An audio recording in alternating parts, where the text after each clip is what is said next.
бір кездерде бір кісілер айтатын, менің көзім әр жаққа қарай жүгіре береді дейді. Әсіресе жаз уақытында да, өзім бойдақпын,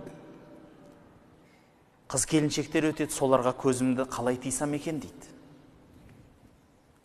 Білесіз ба? Оның тыюдың бір жолы бар. Жолдары көп қой, соның бір жолы бар.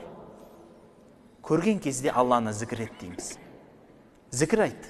Иә, Субханалла дейсіз ба, Альхамдулилля дейсіз ба, Ла иляха иллалла дейсіз ба. Қандай да болса да тоқтамай зікір айтыңыз. Білесіз ба? Нағыз мұсылман адам аузында Алланы айтып тұрып, күнәға қарап тұра алмайды. Аяқ астынан көзіңіз төмен түседі, өзінен өзі. Жүрегіңізге қорқыныш келеді. Менің тілім не деп тұр, көзім қайда қарап тұр дейсіз.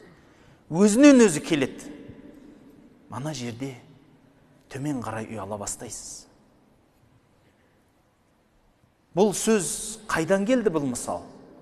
Бұл Жүсіп алейхиссаламның жасаған амалы еді. Құранда айтады, Жүсіп алейхиссалам бір әйелмен жалғыз қалған кезінде, әлгі әйел сұлу, бай әйел, есікті жабады. Сөйтіп кел құшағыма деген кезінде Жүсіпті бір нәрсе тоқтатады. Білесіз ба не нәрсе екенін? Әлгі әйел зина жасамастан бұрын ілініп тұрған бұтқа барып, сол бұтты бір матамен жауып қояды. Сонда сұрайды Жүсіп, неге жаптың дегенде, мына Құдайдан ұялып жатырмын дейді. Мен күнә жасайын деп тұрмын, мына Құдайдан ұяламын дейді. Сонда Жүсіптің жүрегіне келеді. Тастан жасалған бұттан қорқады адамдар. Тас ол, ешқандай пайдасы жоқ. Пайда да, зиян да бере алмайтын қарапайым мүсін.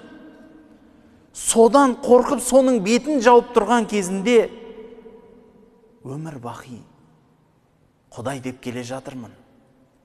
Бүкіл мені жоқтан бар қылған, бүкілімді жаратқан, жақсылық жамандықты беретін, менің қайда болсам да көретін Алладан мен неге қорықпаймын деп сезім келеді. Сөйтіп сол жерде тоқтайды. Білесіз ба? Күнәға барудан сізді бізді тоқтататын нәрсе Алланың зікірі болады.